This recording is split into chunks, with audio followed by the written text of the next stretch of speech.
Good evening, everybody. Welcome. Before we get to the opening item of the honors presentation, two board members have asked to speak to you tonight, Mr. Blau and Mr. Kaplan. Thank you. I'd just like to start off by thanking everyone for being here tonight, and just to announce that I intend to run for re-election for the Board of Education in May of 2021.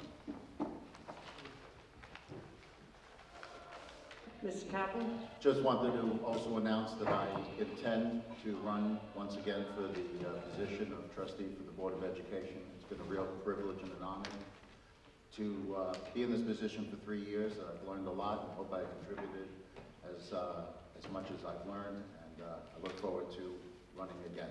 Thank you. Thank you.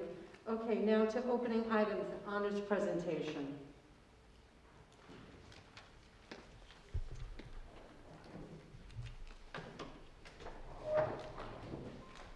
It is our pleasure to welcome parents, students, staff, and members of the community to the honors ceremony portion of our Board of Education meeting.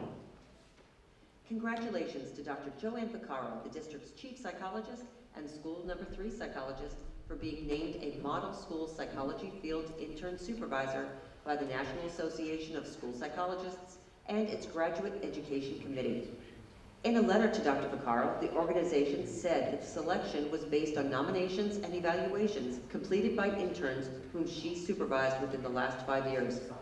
It also included a letter of support from a colleague or supervisor.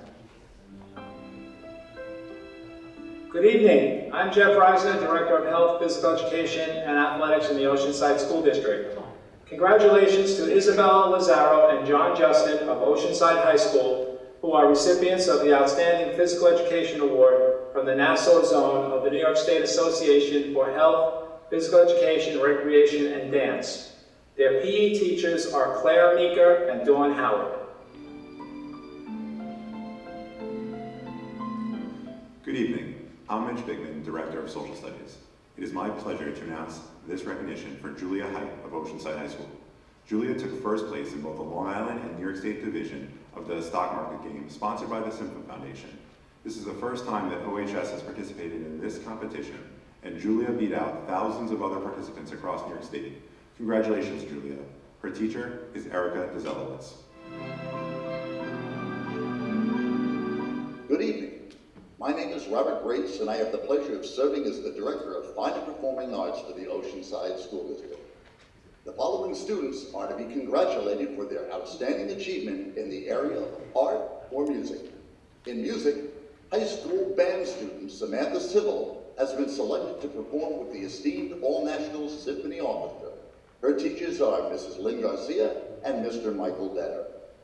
Several Oceanside High School students were selected as members of one of the prestigious All-State performing groups. All-State Mixed Chorus, Allison Elizabeth and Patrick McGowan. All-State Treble Chorus, Sophie Staffoff and Samantha Santiago. All-State Choral alternates are Nicholas Sammartano and Julia Shapiro, all students of Mr. George Grossman.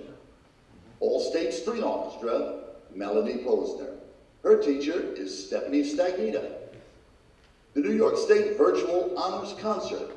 3 Oceanside High School band students were selected to participate in the New York State Virtual Honors Concert Band.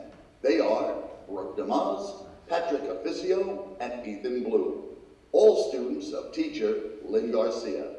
In the area of art, congratulations to Emma Romano for being named as a Newsday Long Island Scholar Artist in the area of media arts. Her teacher is Mrs. Nancy Nigro. In visual arts, Kaylin Mahaffey was named as an Award of Merit winner in the Newsday Long Island Scholar Artist Program. Her teacher is Danielle Cascarelli. Be it resolved that a page from the minutes of this meeting be set aside to record these accomplishments, along with continued best wishes for success. Done at Oceanside, New York, this 20th day of January 2021.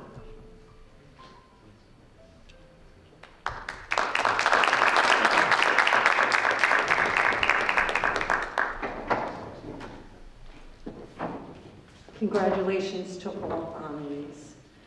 Approval of the minutes. Any questions?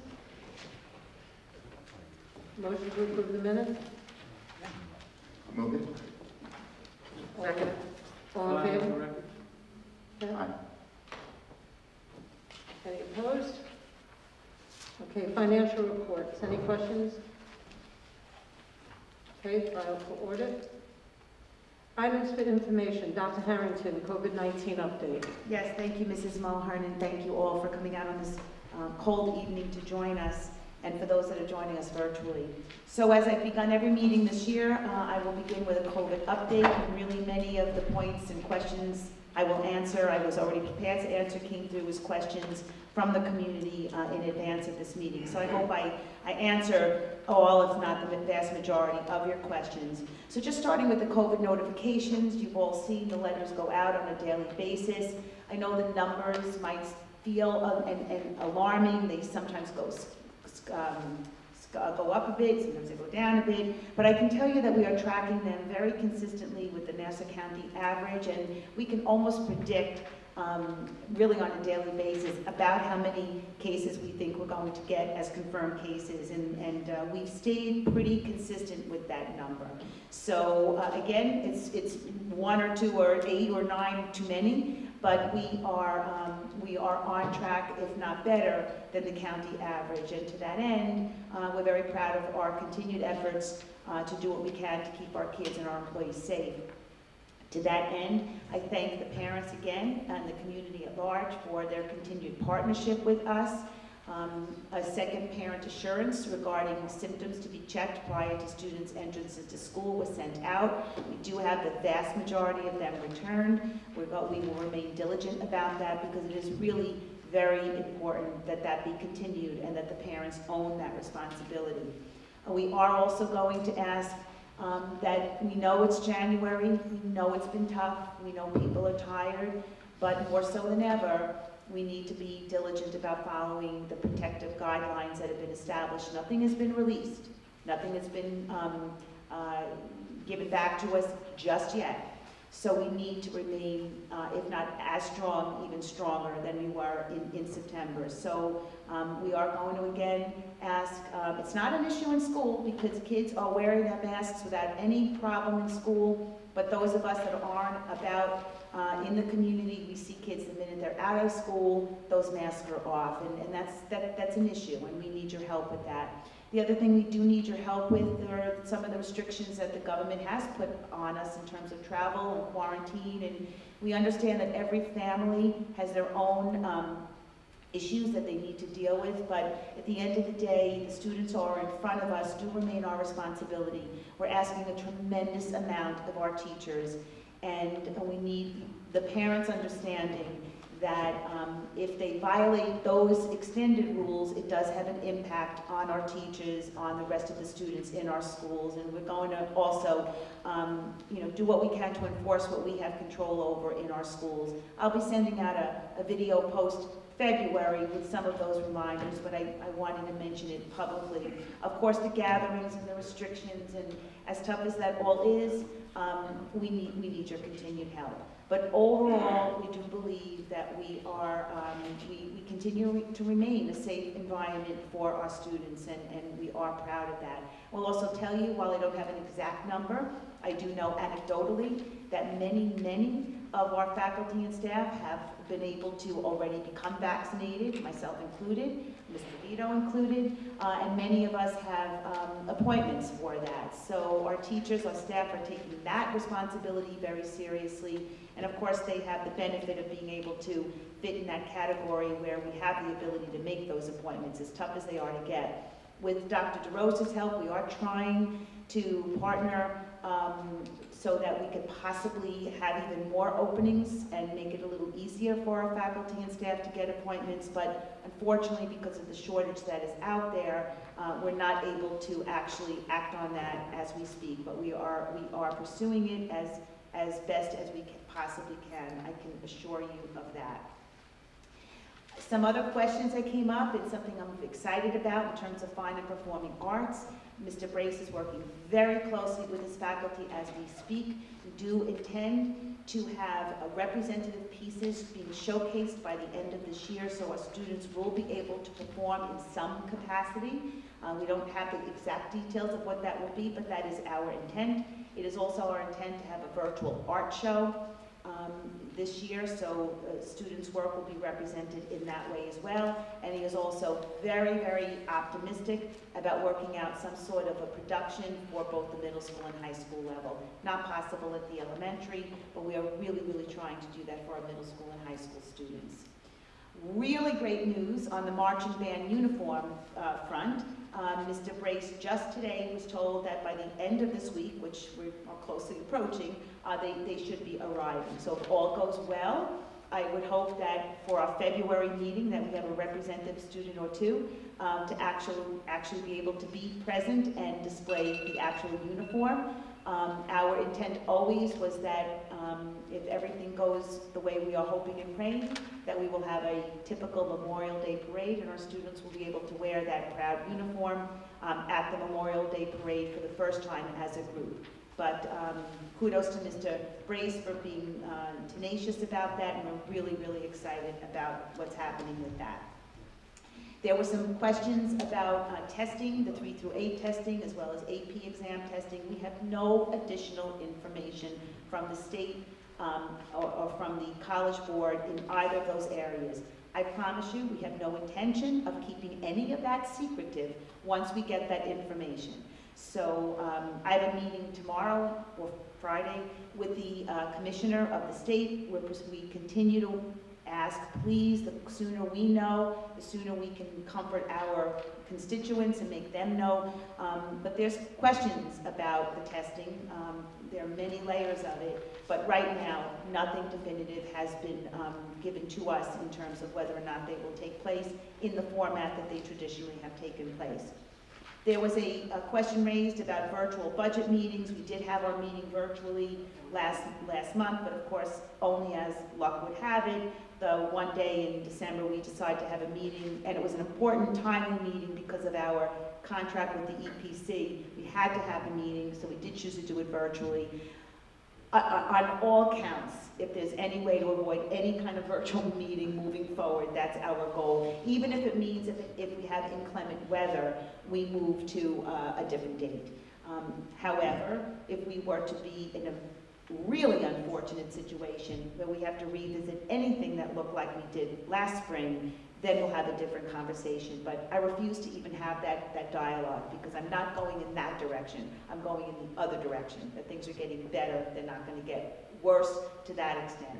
So there was a question about, again, giving the public an opportunity to ask questions through a chat as this meeting is going on. That will not be my recommendation. It has never been. It will continue to not be my recommendation.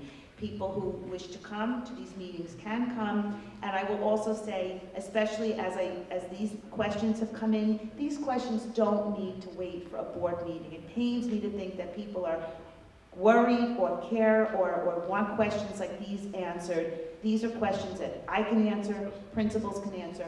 Please don't wait for a board meeting for these kinds of questions. That's not what the goal of this meeting is about. So they can attend or they can get answers in a much more effective and, quite honestly, much more efficient way. I assure you about that. I do want to turn the mic quickly over to Dr. DeRosa, who will give a brief update about DACA, pre-K, and summer playground. And then my last COVID update has to do with sports events and senior events. Thank you, Dr. Harrington. For those of you who don't know, this year we moved our CARES programs into each of the elementary schools, and that's running very successfully. Previously, the students from the 6 elementary schools all took a bus to school 6, and then we housed them district-wide here. This year, because we didn't want them on the bus together, we decided to keep them within their own elementary school, and parents seem to like that feeling better. The kids can participate in after-school activities that way and then continue in their home school, and they're a little bit more in their community. So we're going to continue that to be the plan going forward, and that's how we'll continue for next year. In terms of the spring, we have decided to postpone any continuing education programs for adults and for students. with the goal of bringing that back in the fall. In terms of driver's ed, unfortunately, there was a change at the state level, so we'll be continuing to offer the classroom component of driver's education, but the actual driving component is now the responsibility of the parents because there are restrictions that we are not able to have the instructor in the enclosed car with the students right now. So that will be a split responsibility between the school and the parents. We are generating some ideas about our summer recreation program. Last year, unfortunately, we were not able to run any type of program, and this year we're hoping that given the restrictions and hopefully, improvements in the situation, that we'll be able to run some type of summer recreation program. We are very open to suggestions. If somebody has any ideas, we'll explore all models. Split days, alternating days, expanding the program, limiting the program, really just about every idea is on the table. So if anybody seems like they have something to offer, please call the Department of Community Activities and we'd love to hear your ideas. The most exciting part is our plans for the 21-22 school year is to also go ahead with the planning of our pre-K program, a program, it was very hard for us to not run this year, but we felt as though for the safety concerns, we did need to pause on that program. We are starting the plans of bringing that back, obviously assuming the restrictions are easier and that the safety concerns are not as great, that we'll be able to resume that in the fall. That's it, Dr. Hardy. Thank you, Dr. DeRosa. So in terms of sports, I'm just very pleased to announce that our winter sports season, which began January 4th and is February 26th, got off without a hitch. It was a pleasure to see. We were also able to have 2 college signing events over the last couple of weeks. Again, highlights for all of us. So we are really excited about that. We are actively planning and looking forward to the fall as well as the spring sports season with no effective changes in place that we're aware of. I do recognize that the concern is still out there regarding high-risk sports.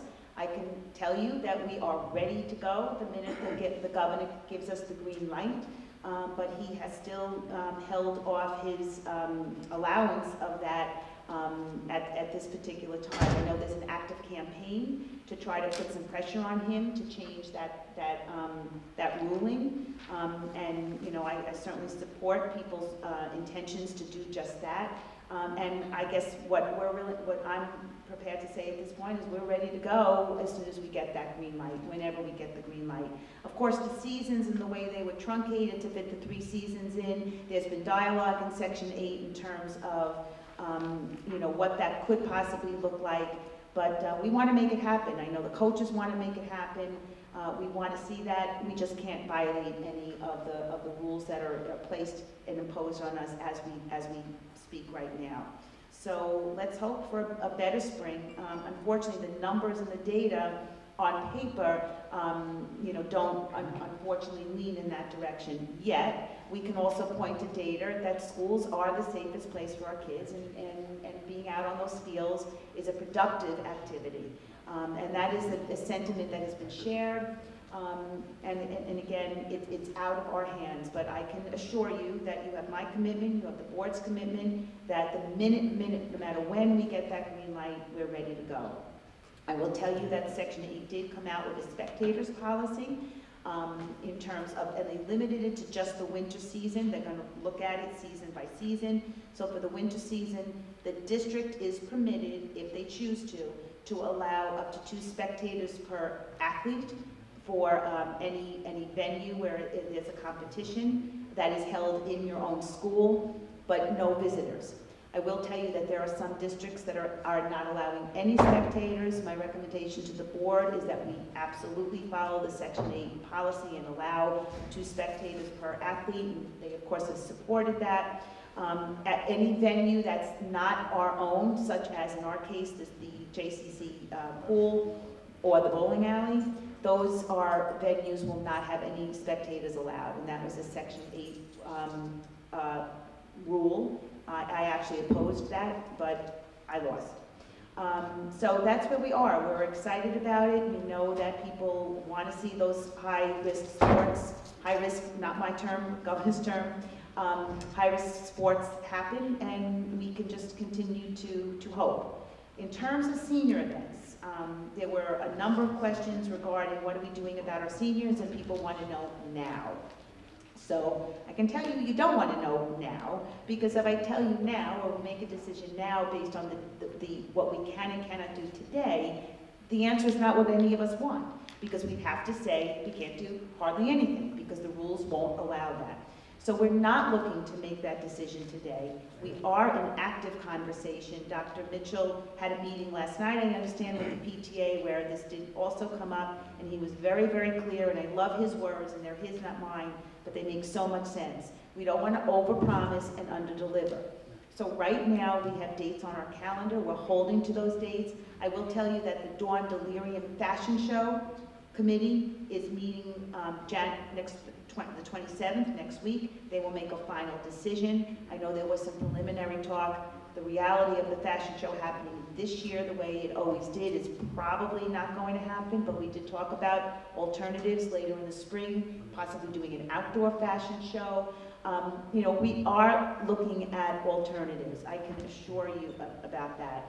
In terms of the senior class advisors, Alex Valero and Jen Smith, as well as Lisa Comuniello, our student government advisor, they are working overtime trying to hold on to what we can hold on to, while at the same time planning for a backup. So we are in the midst of those conversations. I know people want answers.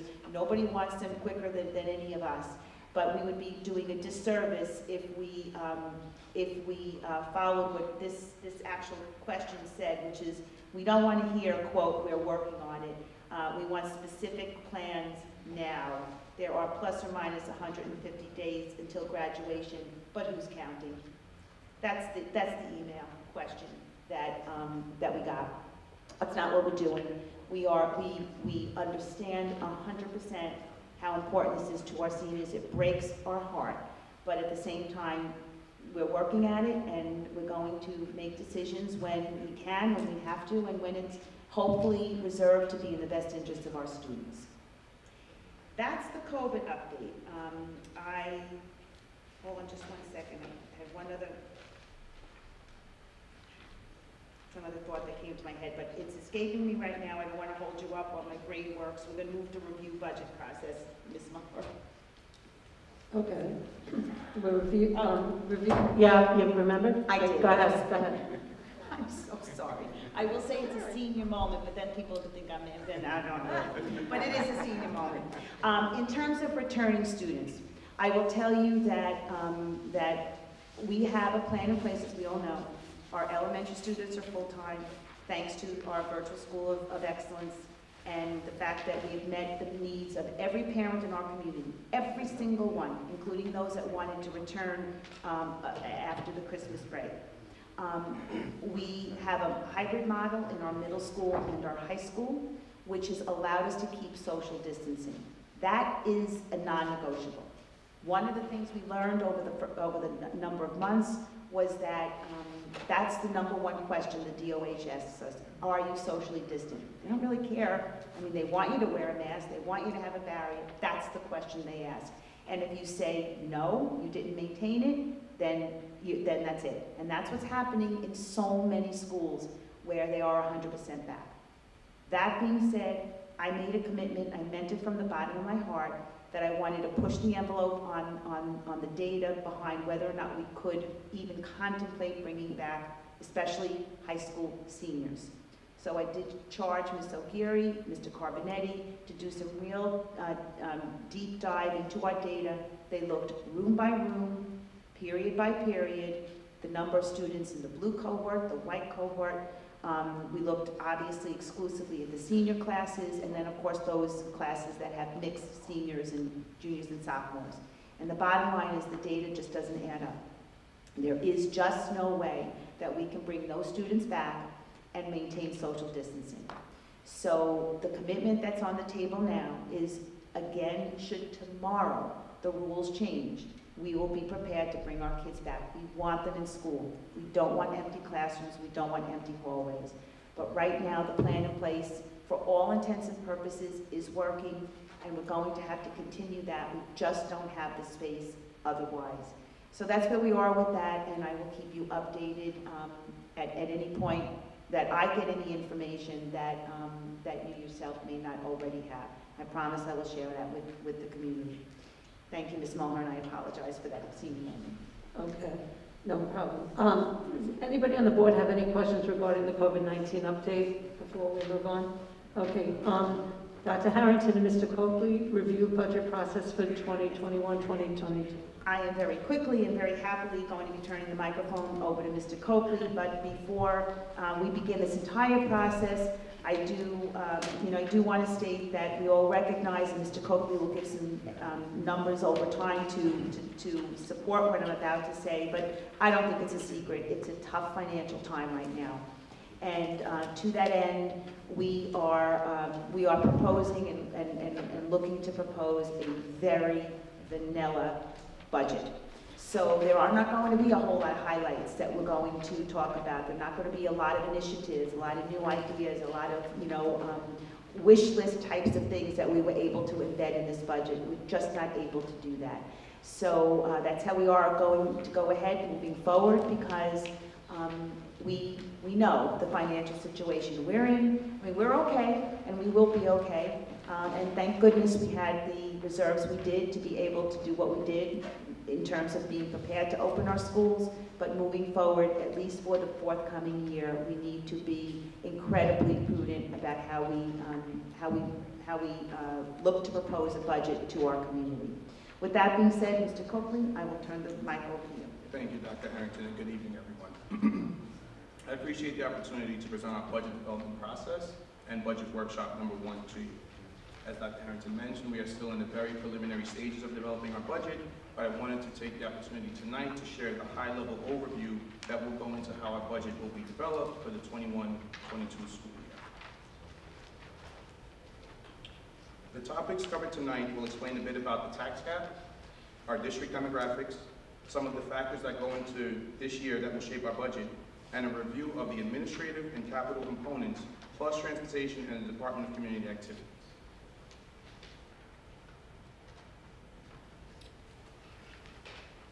The 3 main budget goals Oceanside follows are: maintain instructional program. Each year, the budget will sustain and retain viable programs for our students to enhance their learning opportunities. Support all students' needs. The needs of students have grown exponentially over the years. The district continues to exhaust all efforts to fiscally support the needs of all students by strategic planning under state and federal mandates. Manage district facilities. Maintaining the operation of our facilities, both internal and external, to provide a safe and clean environment for students and community.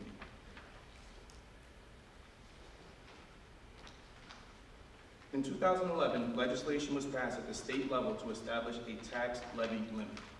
As of April 2019, the governor made the tax cap permanent by signing it into law. This now caps the maximum allowable increase of a year-to-year tax increase a school district can levy on its community.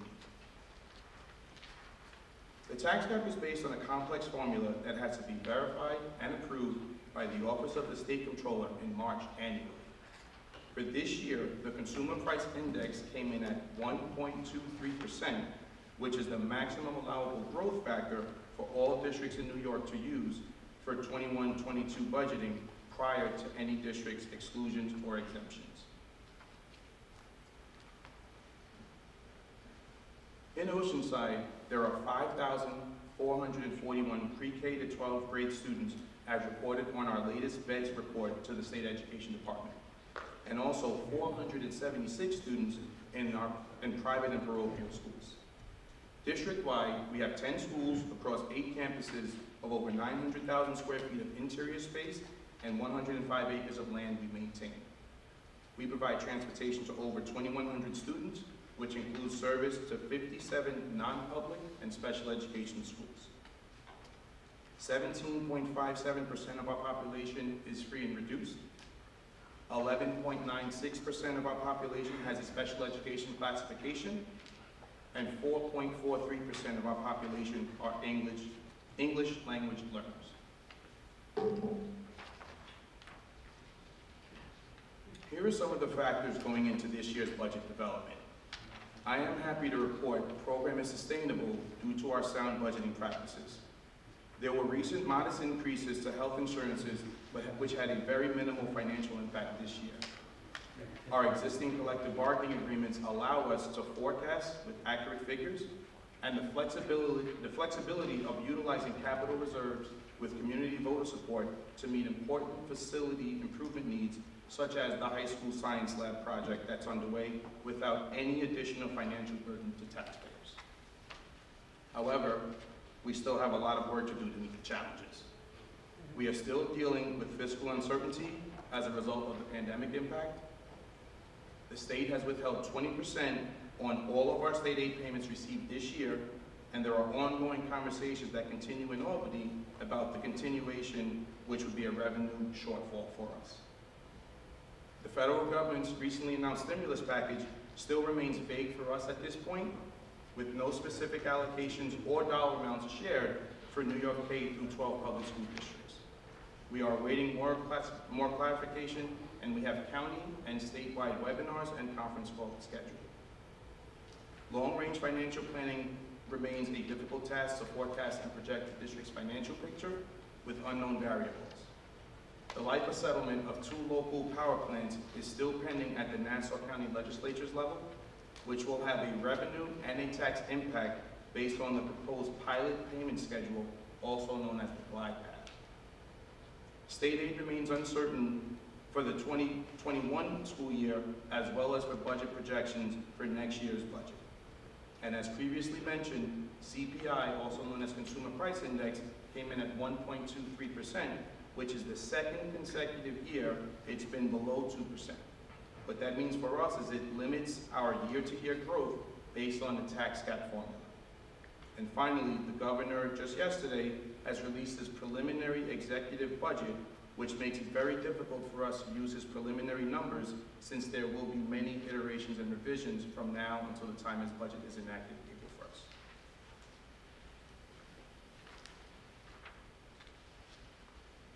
Here is the schedule the district will follow in developing the budget. As in the past, the district will remain transparent, forthcoming, and share any new fiscal developments. The next budget presentation will cover the program component of the proposed 21-22 budget at the February 10th Board of Education meeting. At this time, are there any questions about the budget development process?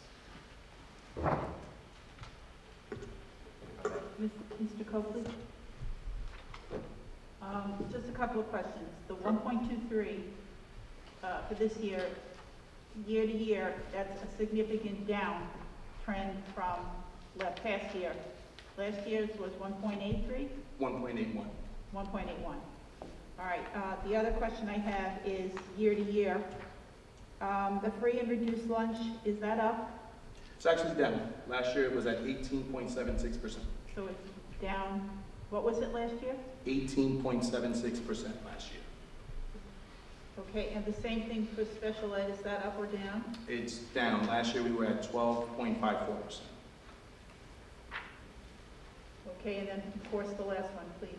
We were actually, this is an increase. Last year for English language learners, we were at 3.97%.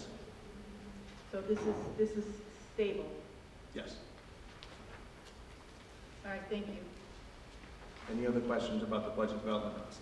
Mr. Copley, the 20% state cut, approximately how much money does that represent that we're anticipating? Great question. So with it's actually a withholding. It's not a cut, but what's happening is every state aid payment that we have received this year has been withheld 20%. Just yesterday, the governor did announce that based on the proposed stimulus package at the federal level, we may be in a position to be fully restored. So what happens is when we receive a payment, you will see what has been withheld at the state. It's not cut yet at this point, but again, the governor does have the authority to make cuts, but he has not laid out any specificity in that respect. But if we look at our entire state aid package, the 20% would be approximately over $4 million. There has been no restoration of the withholding from July, has there? No. And no indication that there will be. We have actually been made full from the July and summer, but beginning September, we have been withheld 20% for each of our state aid payments. Were we made whole because of the CARES Act?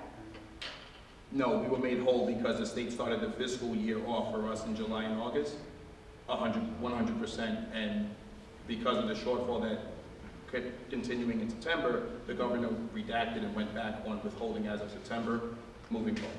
Because I listened to his budget presentation, and he's got 2 different budget presentations. And it doesn't look to me like he knows which one he's going to get to use. He's really depending on what happens in Washington. And, you know, it might be a while before his budget is stable enough for us to have any predictability as to what's going to happen. Yep. And he doesn't want, from what I'm interpreting, any prior year monies that he owes, he doesn't look like he wants to repay. Right, and there's been more advocacy, to your point, about restoring what was owed from the prior year, which is why he has not, in my opinion, officially outlined a plan for us. And how? I will say that we do have, Ms. Cahan, Dr. Harrington and I do have a series of webinars, conference calls scheduled to really unpack what that means. If, you know, the money or the cuts actually come in, we need to have the real numbers before us, which we do not at this point. How did we fare with the transportation? Because that's the other area he's not wanting to do the reimbursement on, the COVID transportation reimbursements. Some districts went further than we did, but we were trying to honor the requirements of the CARES Act and so on by keeping people basically employed.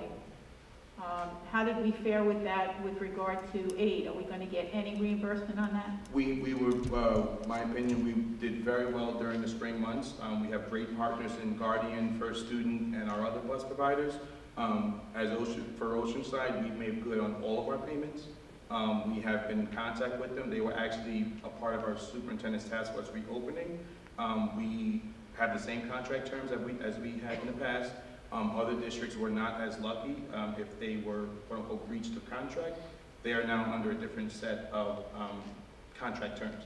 To your point, we do have the preliminary numbers with respect to transportation aid, and we are stable from the prior year. All right, and then the other thing I was just curious if you had a chance to look at is once again on the kick about combining the expense-driven aid categories, which we never benefit from when they do that. That's a sneaky way of picking our pocket. And I just want, I mean, I'm against it, and I've made that clear to our senator's office and also to our assemblywoman's office, but I just was wondering if, you know, you've had a chance to take a look at those numbers. Should he be able to pull something like that off? Yes, there's actually a combination of the expense-driven aids for this year's budget development called services aid, which is a combination of BOCES aid, high tax aid, and transportation aid. We looked at the combination of the numbers, compared them to last year, and we are again stable. But for us, we have a partnership with Questar BOCES, which they will really unpack the itemized allocation, so we will have those real numbers once we get further into budget development. Okay, I just, like I said, I know that Dr. Harrington, also you'll be talking to the superintendents. We need to put together some kind of a legislative advocacy page where we get, you know, the top 5 issues, top 10 issues. Yeah, well, that's already been drafted, and actually tomorrow I have a Google Meet with representatives from NYSBA and NISCUS in order to do just exactly that. So yeah, absolutely. And then when we get that, we can then share it with the PTAs. Absolutely. And get the parents on board to do some advocacy, because that's the only way we're going to get what we need is for us to call our legislators, because writing to the governor is very ineffective. There's no response when you do that. It's better off that you talk to your legislators. So I want to start that process as soon as possible. All right, thank you. Thank you. Mr. Coakley? Yeah. The 20% being withheld or cut, is there talk, and I realize everything is always in flux, about it being a permanent So the conversations that we have been looming with that kind of over our head without any definitive clarification. So the answer is no, there's been no official guidance. So how we've approached budget development is, as Dr. Harrington mentioned, very, very conservative. The governor did release his very preliminary budget to us. We're already looking at the doom and gloom. We factored into the pandemic adjustment. We factored into the 20% cuts. We factored into other layers of the unknown that may come because we have to be in that situation to sustain program. Once we have further clarification, we can paint a better financial picture because, as you know, our budget works expenditure first. So we start with the expenditure budget and then we work towards building the revenues to balance out the budget. So we still have not much, but a bit of time to really get more clarification from the state and really the federal government at the same time. Thank you. The first component we will review tonight is the administrative component, which are on pages 1 through 5 of your handouts, as well as page 19, 20, 20, and 1. 19 being transportation, 20 and 21 being DACA. Please note in your handouts, provided with the proposed 21-22 budget, on one side you will see budget codes and dollar amounts, and on the other side of the handout you will see the corresponding budget codes with the budget explanation of each line item. The following categories are included in the administrative component of our budget, as you can see on the screen. And before we begin the line-by-line review, here's how our process is going to unfold. Highlights you will shortly see on the screen are going to be denoted by the following: page number, account code, description, and up and down directional arrows which will reference a proposed increase or decrease and an explanation of what that proposed change is and why. Page 1 of the handout covers the areas of Board of Education and district meetings. At this time, there is nothing we are highlighting, but are there any questions from the board about page 1?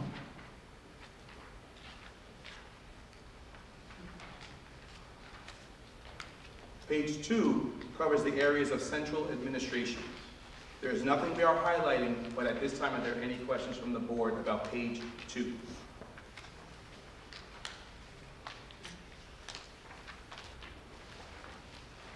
Page 3 covers the areas of business administration and financial services. At this time, there is nothing we are highlighting, but are there any questions from the board about page 3?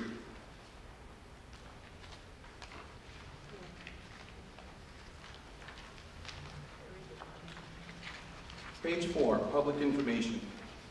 The district is in the process of contracting with a third-party vendor to manage the district's website. This is a new code created in the proposed 21-22 budget. Up to this point, the district has created and hosted its own site. In an effort to be more efficient and effective, we are moving to a third-party vendor to utilize a more sophisticated infrastructure. We will continue to control and update content internally here in Oceanside. At this point, are there any questions from the board about page 4? Mr. Coakley? Yeah. The website management, that new line item there, I believe $14,000. Did you come up with that number based upon quotes that you've received or just? Yes, great question. Thank you. We actually have a quote, and we have been in very deep talks with the vendor, thanks to the efforts of Ms. Krause, who's taking the lead on it. That is a real number. Okay, thank you. And that was after basically vetting a couple of different companies. We didn't just go with one. We went and we looked at tons and tons of websites currently in existence, and that's how we narrowed down our search. And then we brought people in for interviews, or we did them, digitally. And then and now we narrowed it down to one company we think will serve us the best. Okay, great. Page 5. Oh, I'm sorry.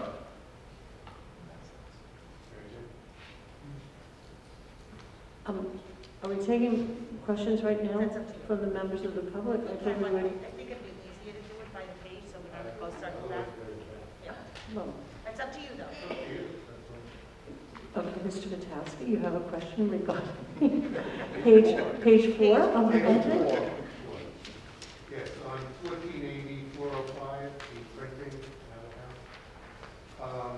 It has on there the school calendar, which I know this year we did virtually and it seemed to work. It was very fluid. Yes. And so I'm wondering, and everybody of course loves the pictures and loves to get a hard copy, but That's the point, because for the last couple of years, even pre-COVID, we tried to move to a digital version, saying it makes no sense to have a paper copy, and we got all kinds of pushback. So that's, I would have a problem with that, only because I've heard from parents, I've gotten multiple phone calls and questions as to why we don't have a hard copy one. A lot of people depend on that hard copy and want it. I would have a hard time giving that up. also, our PTAs lost a lot of revenue because they would shrink the copy, the calendar, and make a little pocket one, and people love that. I'm just giving you the answer, Mr. Pikowski. Just throw in my 2 cents. A lot of senior citizens in this community watch their grandchildren, and they really like having that copy. That's a really good point, too. What did she, I didn't hear. I get a lot of calls every year from senior citizens. They want the calendar to stay up to date on what their grandchildren's schedules are so that they can arrange their life around their babysitting. I hear from the same people every year. But that's a fair question. It's a fair question. Any more questions on page 4 before we move to page 5? Okay, page 5. Page 5, district-wide printing. The decrease you see reflected on the screen is BOCES copiers, in BOCES copiers is due to renewed leases for the 21-22 school year. We will be getting upgraded machines at much lower costs. Are there any questions from the board on page 5? Yeah, I have just one, Jerome. On 1680, 460, and 490, just in general on the description, are any of the operational software packages due, or are they the same? I didn't go back in the prior years. I just wanted to, do you know which one is due, which one's not, or if there is or there isn't? That's a great question. Same as holds true for both these services too. Understood. That's a great question. The only reason I won't be able to answer that in its entirety is I know that because of Ms. O'Geary's efforts, we have a requirement now with data privacy, which we now have to have certain contracts with these companies. So I'm not sure which ones are new for next year or which ones are already existing. But they're all listed out. They're all listed here. You don't know which one's new. That's what I was pretty sure, I was pretty confident, but Mrs. Kahan has helped me. None of these are new. These are all, Okay. yeah. Thank you. Any other questions on page 5? Page 19 reflects... Wait, hold on. I'm sorry. Mr. Abbey has a question on page 5. Quickly on 1910-418 on the flood insurance. In your data backup, you didn't mention who our carrier is, where you do on all the other lines. For flood insurance? And I'll ask the second question, that was the minor one. Are we on a blanket policy, or are we a per building policy? Because my question goes to, we have certain buildings that are clearly not in a flood zone. Why would we play flood insurance? Great question. I'm not 100% sure about the carrier, and I'm not 100% sure about the policy. I will look into that and get back to you. If that's And we will report out at our next meeting with the answer.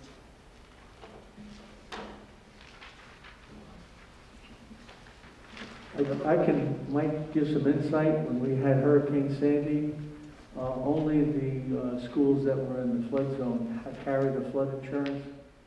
That was the answer back then. I believe it's still the same now. It's only the schools that are in the flood zone, not spread between all the schools. We'll I think confirm. it's just the way that it's worded in the budget. It makes logical sense, which is probably why it's not happening that way, but it does make logical sense. We will definitely confirm and get back to you. Thank you for the question. Page 8.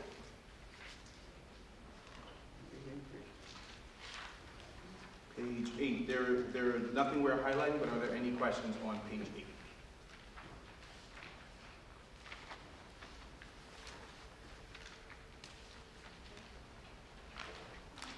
Okay. Page 19 reflects transportation expenditures. There is nothing we are highlighting, but are there any questions on page 19? Mr. Abbey, page 19. Actually, I believe you mentioned it before, but were we part of the Guardian lawsuit? You mean The Bauman The Bauman lawsuit? I'm sorry. Yeah. Yeah, well, you want to answer that? Yeah, initially we were. Again, we've made good on all of our payments through the spring months. Bauman, if you remember, around the spring, filed for bankruptcy. We were advised legally to cease payments to them because of the bankruptcy litigation that was pending. We have since made good on the payments that we owed them, and we are no longer in the lawsuit that is still pending. We owed them approximately $9,000, and we felt strongly that to litigate it would cost us much more than the $9,000. So we just paid. We didn't use Bauman at the same level as many of those other districts that use them as their primary carrier, like we use Guardian. Thank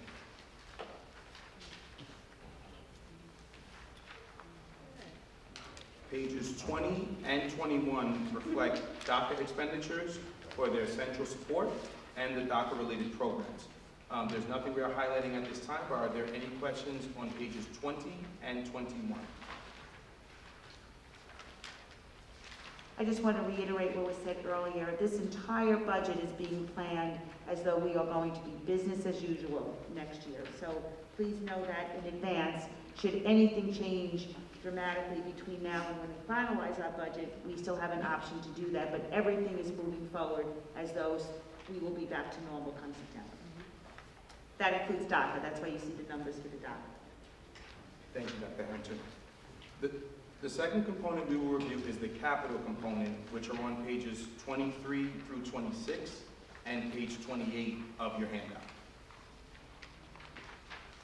The following categories on the screen are included in the capital component of our budget.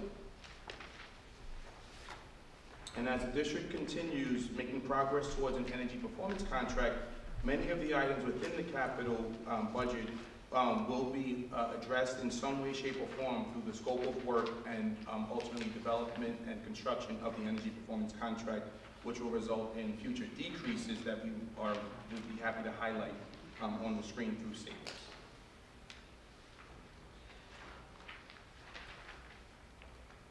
On page 23, the General Renovations Code, which is a list of requests district-wide from principals and directors that is vetted through our district's board building committee, you will see a reflected proposed decrease from the prior year. Under operation of plant contractual, the proposed increase to boilers is due to necessary boiler replacements and additional repairs to older systems. Are there any questions from the board on page 23? Mr. Coakley, the boilers, if we proceed with this, how will this be impacted by the EPC contract? Will that number, in other words, if we go forward with the EPC contract, I remember boilers being in there. So how will that, and the next item that you have on page 24, the electricity, how will all of that be impacted? Great question. We've factored into where we are today with the current infrastructure of our boiler systems with the contractor doing the energy performance contract. Mr. Sloth has taken the lead. They have been supportive of being able to take the work and additional repairs of where our money is going this year, proposed for next year, and continuing on that work so that we don't lose anything or waste money frivolously. So in other words, you're aligning the two. 100%. And again, Mr. Sloth has been very adamant, to his credit, about sustaining the money that we're investing in our own infrastructure to not lose that moving forward with the energy performance contract. Okay, thank you. Very good. Mr. Coakley, on the AEDs, the 6 of them, are those new AEDs or those are just replacements? It's based on a cycle of life. It's just based on the So schedule. are some of these AEDs, we start replacing them on their lifetime? That's correct. Thank you.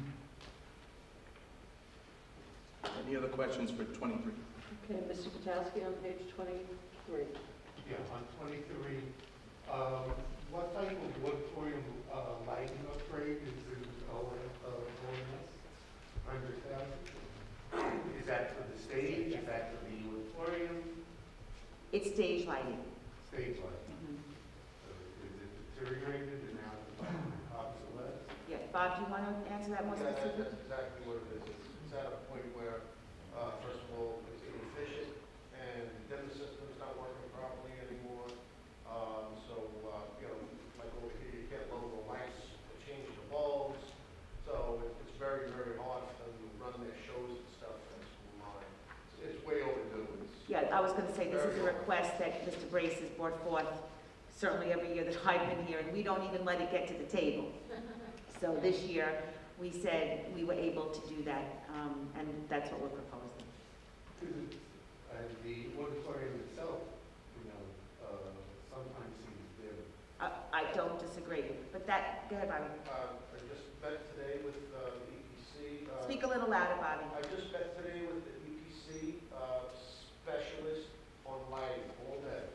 So the house lighting portion will all be changed with the EPC. So all our auditorium lighting will be all changed to all new lights, brighter lights. Right, which is different than the actual It's stage. different than the stage. No, that's why I said. Yep, great I question. didn't know which it Yep. was, and I'm glad you informed me.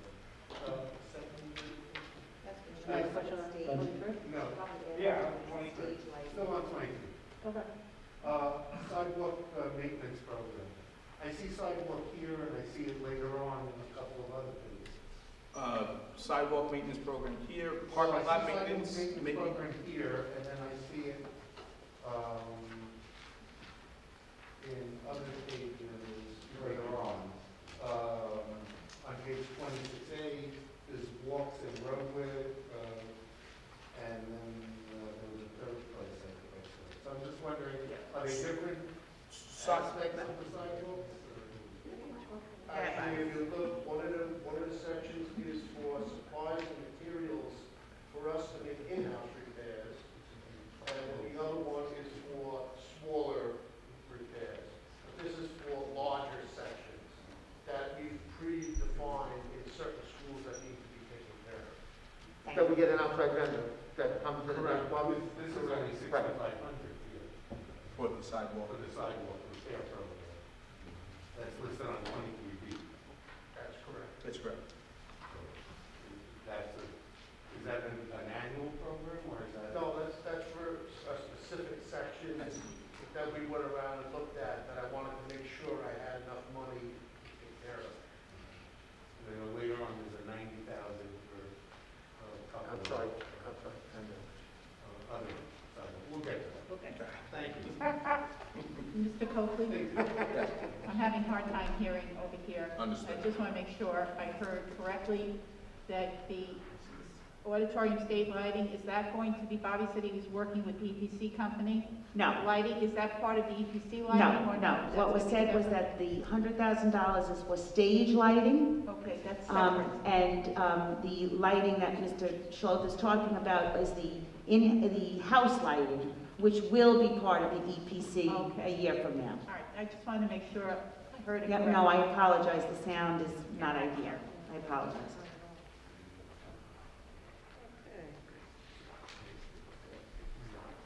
Page 24? Page 24, under operation of plant contractual, typical estimated increases provided by the vendor reflect a proposed increase to electricity. And as previously mentioned, this is a perfect example of a line item that we anticipate seeing a significant decrease in next year's budget with respect to our energy performance contract. Any questions on page 24? Any questions from the board on page 24? Okay, Mr. Paczkowski, page 24. On 24, 16 and 24, 20, the 5-year facility survey. We budgeted for it last year, and now did we not do it because of COVID? And now we're budgeting it again? So yes and no. Yes, we did budget for it last year. We had the annual visual inspection last year with the hopes of conducting that at the beginning portion of the year with the building condition survey at the latter portion of the year. When the governor announced in the spring, when the buildings closed, no construction, there went our plan, which is why it's back on the budget for next year. So that money didn't get spent. It didn't get spent. Well, it didn't get spent for that, it got spent for a lot of other things. One line at a time. Right, the house lighting. No. I'm only kidding. That's exactly, you know.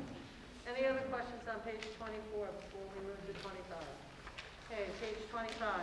On page 25, operating plant materials and supplies, there are proposed increases in the codes for salts and cleaners and paper products. This is a continued effort thanks to the efforts of Mr. Slope and his entire Buildings and Grounds team to continue our deep cleaning and nightly sanitizing across all schools as per the current CDC recommendations. We will continue that until further notified by the CDC. Are there any questions from the board on page 25?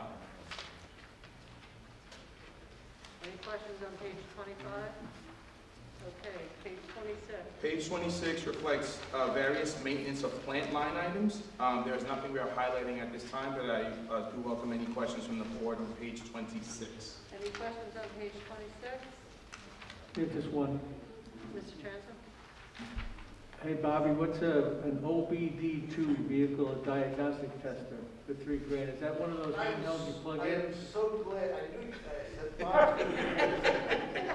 So, when you have something wrong with your car and your check engine light comes Yeah, you on, got a little tiny. well, you can buy those little $50 ones, but they don't really tell you much.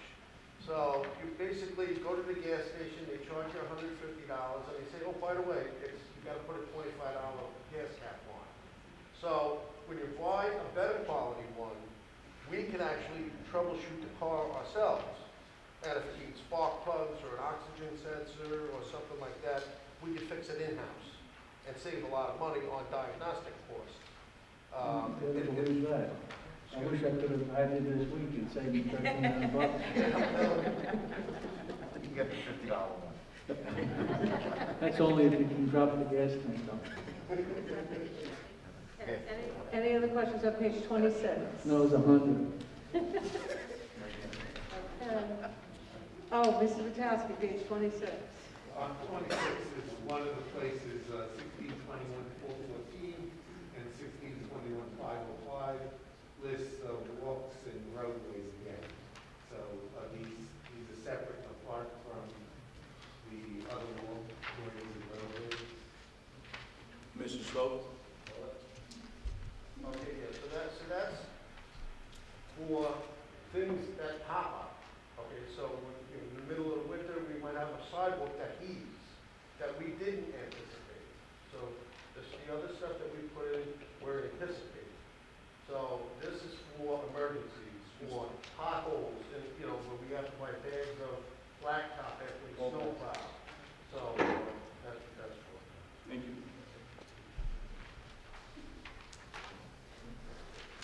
Okay, any other questions on page 26? Page 28, Mr. Cook. Page 28 reflects debt service, installment purchases, and interfund transfers. There's nothing we're highlighting at this time, but I do welcome any questions on page 28. Any questions on page 26 from the board? Okay, Mr. Abbey, page 28. Totally on 9711-600, why is our principal increasing? Where are you? The top one. Oh, The principal, that's the principal. It increased. And we haven't had a new bond in the last year. That's a great question. That's based on the debt service schedule that we received years ago. What I believe the change is due to the refunding that we did last year. So with the refunding, we saved some money on interest and it caused a larger principal payment. Thank you, Ms. Cahan.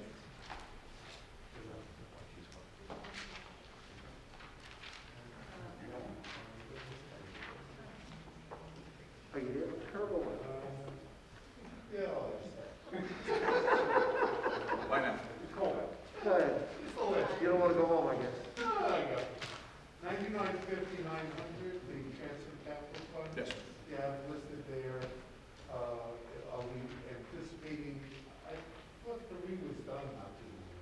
The last 2 years, we've had the schools 2 and 4 done. We have 3 and 5 on the docket. I know 5 definitely needs to be done. Thank you.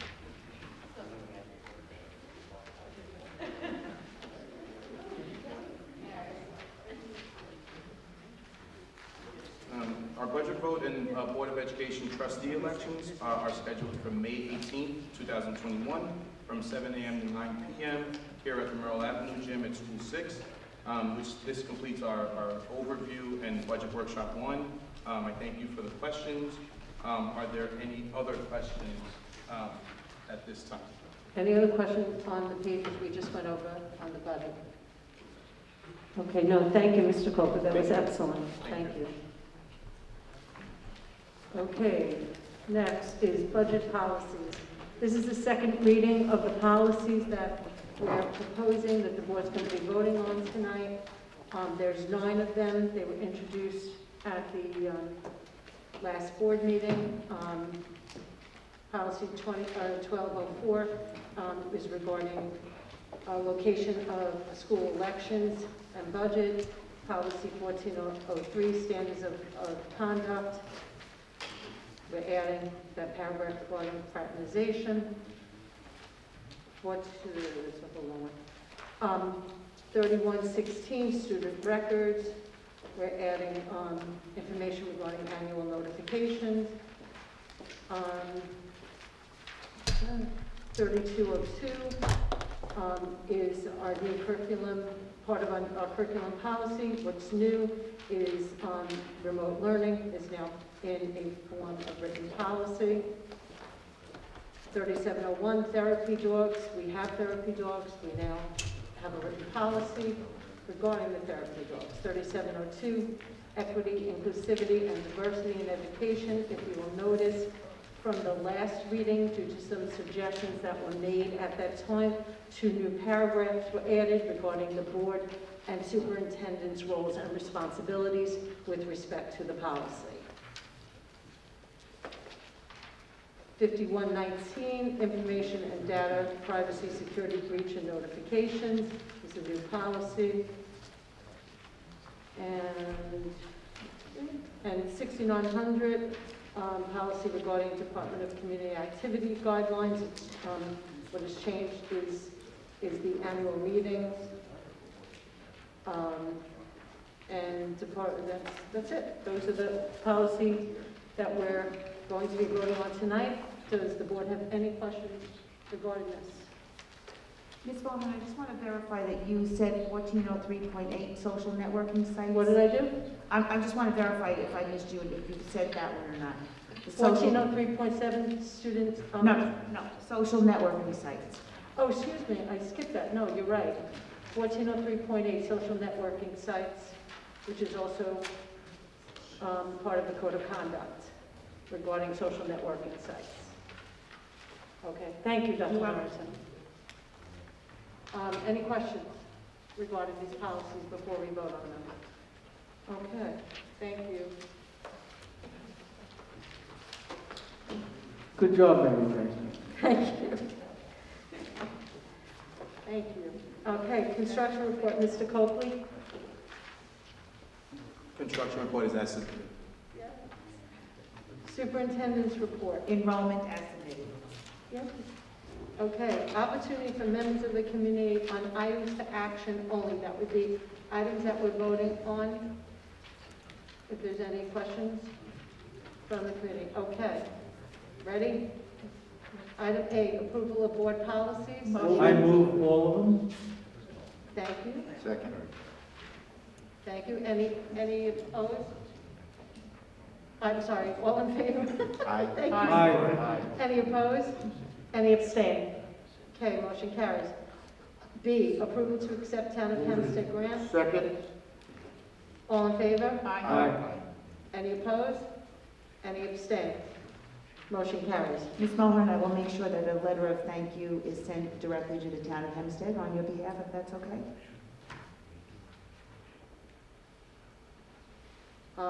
Okay, C, acceptance of I really, I really didn't hear what you said. If you want, the sound is like, it is so difficult. I'm so sorry, I do apologize. Okay. All I said, You wait for the response. I don't know what you just said.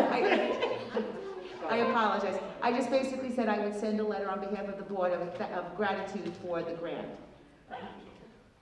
Thank you so much, Dr. Harrington. Between the mask and the sound effects, I'm deaf and blind and dumb right now. So, all right, here we go. Sorry about that, thank you. C, acceptance of the movement. Second? All in favor? Aye. Any opposed? Any abstention? Okay, motion carries. D, special education placement. Second. All in favor? Aye. Any opposed? Any abstain? Motion carries. I'm doing these motions separately, so E, professional personnel recommendations. Move it. Second. All in favor? Aye. Any opposed? Any abstain? Motion carries. F, civil service Move it. personnel. Second. All in favor? Aye. Any opposed? Any abstain? Abstain. Motion carries. G, hourly employee Move recommendations. it. Second. All in favor? Aye. Any opposed? Any abstain? Motion carries.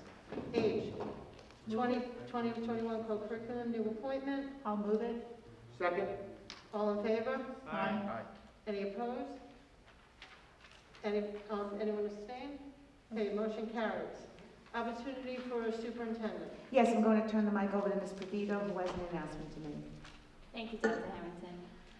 Back in December, Oceanside Parent University sponsored a viewing of the film Angst, which deals with student anxiety, mental health, and adolescence. We are so pleased to share with you that this week, all Oceanside High School students have the opportunity to view the film today and on Friday. This is accompanied by a number of activities and opportunities to talk to support staff members and our administrators. Under the direction of our mental health task force and Dr. Mitchell, Joelle Mizoun, these activities allow students to ask questions, engage in reflection, and I'm very, very proud to share with you that we have tremendous participation as of today. Last I reported and looked into, we have over 430 views from our students, which is an exceptional amount of viewings on the very first day of this endeavor. Very proud of the work. We do ask our parents to encourage their Oceanside High School students to participate in this. Thank you. Thank you, Mrs. Provito. Excellent work. Thank you. Ms. Mohan, other than just wishing everybody a happy new year, I don't know, I could speak for myself and say I just feel renewed, I so feel rejuvenated, and we're going to get through this, guys. We really, really are. We're getting closer and closer every day. So just happy new year. Please be well. Please be safe. That concludes my report, Ms. Mohan. Okay. Any opportunity for Board of Education? Anyone? Anyone? Okay. Opportunity for members of the community on non-agenda items. Anyone? Mrs. Lazaro. Okay. This is kind of an agenda item, but my first question is, you mentioned about spring sports and winter sports, and you hope this and you hope that. Okay. We are beyond the point of hope. What actions is the board, Sandy, you mentioned writing letters to the legislators, calling the legislators about the budget. Are we doing that to support sports? Are we getting the message out? Because hoping and praying is not going to do us anything at this point. So what actions are we actually taking? I can say on behalf of the board that we've written letters as individuals and as parents, as community members. We've all written letters, called, and everything else, and we've been nonstop doing that. We've supported sports all along. Okay, so the hope is that the governor wakes up and changes his agenda and his ruling that right now we're on hold with quote-unquote high-risk sports. So that's what our hope is. As a school district, I think as a parent, we hope that as well. So maybe the use of the word hope might not have been good, but that is really what we are aiming for. And I can say that we're very actively involved in doing that. I don't know if anybody else wants to add to any of that. So the school district has written letters. As a board, we wrote letters at the beginning of the school Okay, but year. that was in September, now we're dealing in Well, March. I can speak that as individuals, we have written letters, in favor of sports and asking the governor to reverse asking actually a local legislator. Mrs. Mulhern, can I Yes. just, since you referred to me, I would like to just respond. We wrote letters in September and October, and we sent them to the governor, and we got absolutely no response, which is typical of letters that you send to the governor. It doesn't go to his desk, it goes to his people's desk, and they don't really respond to us directly. But that doesn't mean that they don't do things as a result of those letters. Now, all of us have been in favor of sports and playing sports, and we are playing sports. To my knowledge, we have our low risk and our medium risk sports are all set to go. And as long as we keep our buildings open, that's one of the reasons why we don't want to compromise on spacing. Because if we compromise on spacing and infection comes into the building, then the contact tracing becomes difficult and the DOH is going to shut us down or quarantine us. The minute they do that, we have to shut down the sports programs that we just opened up. So to my knowledge, and the rest of the board's knowledge, all the medium and low risk sports are being played. And we intend to play them going forward until somebody pulls our plug. And that would be, somebody would be the man on high, which is the governor. So right now we're playing that. And the open field situation, we opened up the fields, and there is the open field practice, and a lot of the kids who are in the high-risk sports have been taking advantage of that and have been working out on the fields, and that's also been working out okay. But I'll tell you right now, if you want the high-risk sports to play, you've got to write your legislators. Forget the governor, because he's not paying attention to your letters. What you have to do is call or write your legislators, and that's what you referred to me about. That was the advice I gave PTA last night as well. And that's what I've been doing, and other board members have been doing. In fact, I was on the phone today with Assemblywoman Miller's office, with Assemblywoman Griffin's office, and also with the Senator's office. We speak on a weekly basis. They are all aware of the change.org petitions that have gone out. They are aware of the senators and the legislators from New York State that have written letters to the governor. Those are the letters that have to go. The legislators have to write letters to the governor to push him. And that's what you have to help us, when we call them and say, please write a letter to the governor asking him to allow us to open up our sports. Give us the direction that we need. Give us the guidance, because he's going to have to give us guidance and restrictions. But give it to us and give us the okay to proceed with the high-risk sports. That has to come from the governor. And our legislators would certainly help us if they would send letters and follow suit with some of the other legislators who have sent those letters. So I got a response today from Missy Miller. She said that she's been on top of it. She's already written her letter to the governor. Judy Griffin's office it's on her radar and definitely on the senator's radar. I spoke to his assistant today. So we've been doing that. We've been pushing, but you've got to push. And I will tell you this, one of the things they said to me today is after our PTA meeting last night, some of the ladies that were at the PTA meeting and the dads got on the phone today and did exactly that. And when I called the office this afternoon, oh yeah, we heard from one of your people from the PTA meeting last night, we heard from somebody else last week. It does matter. The phone calls matter. They record them. Even if you don't speak physically to the senator or the assemblywoman, they record it. But it can't be just us. We need all of the legislators to push. So that means other communities have to get to their legislators. Writing to the governor is just an exercise. And I've been doing this now for 30 years. Writing to the governor is just an exercise. What you have to do is you've got to work with your legislators because they're your mouthpiece in Albany. They're the ones who push your governor. And that's really, we've all been doing that. We've all been doing that. but we need you to join us. The same way that we're gonna ask you to join us when we do the advocacy for the budget. Same thing. It can't be the same 7 people making the phone calls. It has to be more than 7 people. It has to be the community. I feel like I'm living in a twilight zone right now. We've been standing here since September fighting for this, and now you're turning it around like the parents aren't doing it. Okay. Do you have another I'm not question? turning it Because- around. No, that's I'm not what she said. and- Absolutely and- not. I'm asking you Sandy, for please. more help. That's not what you said, we're just saying continue doing what you're doing. And when she's saying the word you, she means the community as a whole. Well, and that's So do you have exactly another the point, question? is Because when we I'm made the looking- point already, we are behind sports, Jen. We've been trying to get sports going forever. I don't know what more you think that we have the power to do as a board, but we have been doing everything that we know in our power to do.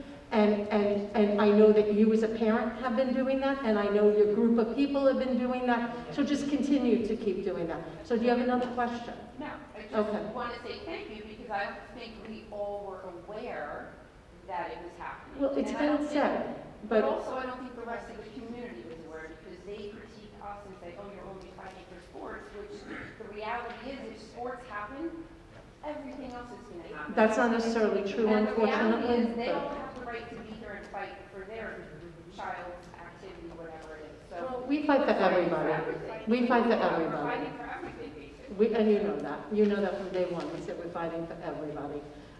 Mrs. Moore? I just have a question regarding Section 8, because you put all this emphasis on the governor.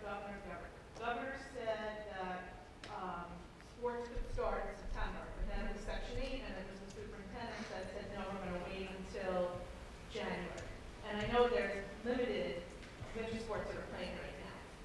So fall sports are scheduled to start March 1st.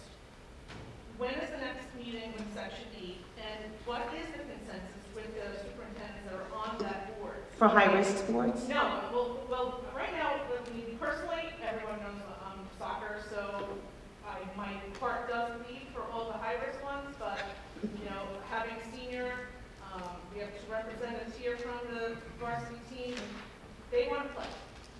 So what's the odds that Section 8 is going to, or superintendent say, no, for this reason or that reason, we're not going to play at all? The odds are, as far as I'm concerned, as I sit here and we had a meeting to answer your question just, I think it was the latter part of last week, it's not, we want sports to play. The reason and I really don't want to rehash the fall, but part of that was just the uncertainty of what September was going to look like. And that was why Section 8 made the decision we made, which we had the power to make. But we were always about playing all sports, and we continue to be that. But we can't violate the governor's expectation or requirement that he had in September. That he hasn't changed the low, high, or moderate risk sport category since September. Nothing of that has changed. And Robert Zayas, who's the head of the state organization, is the one most closely linked to him and has sort of like the ear, if you will, of the governor's office. And Zayas represents the entire state, and for sure I can tell you that the state's all over the place with what they want to do, and they haven't been able to gain momentum at all. I'm just giving you the facts. That being said, that's correct.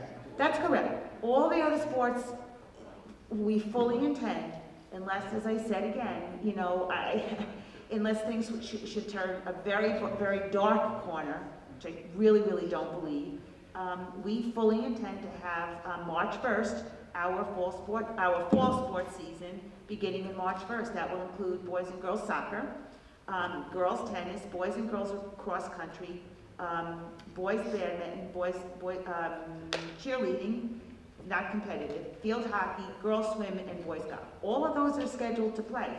Of course, unfortunately, football and volleyball remain the high-risk sports that are in that category that we are still fighting for and keeping our fingers crossed. What I said earlier was we're ready to go with those sports on a moment's notice.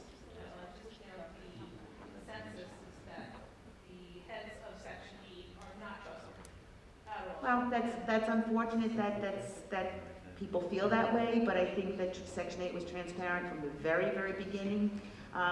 We recognized what went a little bit south there, which was Section 11 got ahead of us, and then, as you well know, Section 11 turned around and basically followed suit with what we were doing. But at the end of the day, we were always transparent. It's just maybe perhaps what we were saying is what people, didn't want to hear. And there was some miscommunication, and I fully accept that, and we talked about that, at length in the fall, and I apologize for that. But at the end of the day, we really stood behind what we thought, was best for everybody. And I think that's the piece that can't be missed in this. The people who sit in Section 8, including all of the athletic directors, they work in school districts, and obviously, but if they also come to the table saying, look, I know I have to advocate for the area I'm most connected with, but at the end of the day, there's a bigger picture here. And even in our own community, there are still people that would not be happy if high-risk sports, if we pushed an envelope on that. But if the governor gave us license to do it, then we have to believe he's doing it with data, with the science behind him, and that's what we need to make that happen, and that's what we're hoping for. We keep pushing the fact that schools are still the safest place for kids, and those activities, are still in students' best interests. But it does become an issue, because you say, well, wait a second, then how can my kid be on the football field, but you're telling me my kid can't be in a concert? So we're not trying to make it a competition, but we do represent all, as Ms. Mulhern said, and that's really where our intention is. Any other questions, Mrs. Lazaro? I have another question. So, not to rehash the fall, but you bring up about the transparency between Section 8 and the school districts, and at the time, Section 8 voted to postpone sports, and you were one of those voting members, Correct. and our board had no idea that you voted that Correct. way.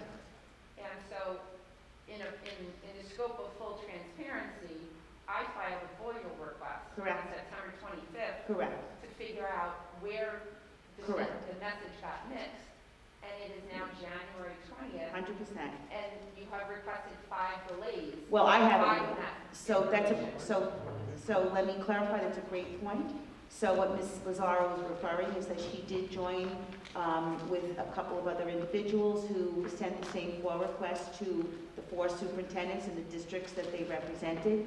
That FOIA request was voluminous in nature, starting with emails back and forth, and other budgetary information, all of which is absolutely your right to receive as a resident and taxpayer. I will tell you that we passed it to our attorneys because we wanted to be sure that everyone was getting the same information. And I myself, I'm not the one who's postponing it. We passed it on to our attorneys. With that being said, Ms. Lazaro, I was getting the same letter you were getting with the update from the attorneys asking for more time. The Friday before Memorial Day break, I believe, was the last letter that we got, and I said, this is ridiculous. This is taking way too long. I will tell you that yesterday and today, back and forth with our attorneys, and I basically said, you need to get this out. So I can promise you, you have my word, that by the end of this week, you will have a response to that FOIA request, because I felt exactly the same way you did. Every other school district and Section 8 have already... That is absolutely inaccurate information. I spoke to the superintendent of the North Shore School District, represented by the same attorney. He's received nothing. Well, right, because they're represented by the same law firm. I mean, that's a little bit of a coincidence. Yes, I understand the point, and I understand the point, and I share your sentiment that it's been way too long, and I absolutely have put the pressure on our attorneys, and I promised you and committed that you will get a response by Friday. You can hold me to that. Any other questions? Mr. Abbey? Oh, I have a comment, not a question. Of a non-agenda item. So, and since this is the last board meeting in January and before the Super Bowl, I want to make sure that the community is aware that Kiwanis of Oceanside will be having their Super Bowl Sunday pancake breakfast, pandemic style this year. We will be, IHOP is helping us with this year instead of it being at St. Anthony's from 9 a.m. to noon on February 7th, Super Bowl Sunday. Whether you eat in or take out, they will be rolling a portion of the proceeds, or I don't know the percentage. Can you say? Yes, 15%.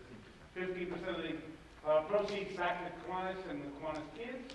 There'll also be set up raffle tables and other things outside of IHOP for the community to come join us. That's it. Only if you root for the Bills though, right? The only New York team? I know, we have to, it's a New York Any team. other, oh, excuse me, I'm sorry.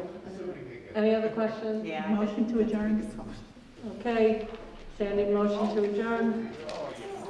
Adjourn.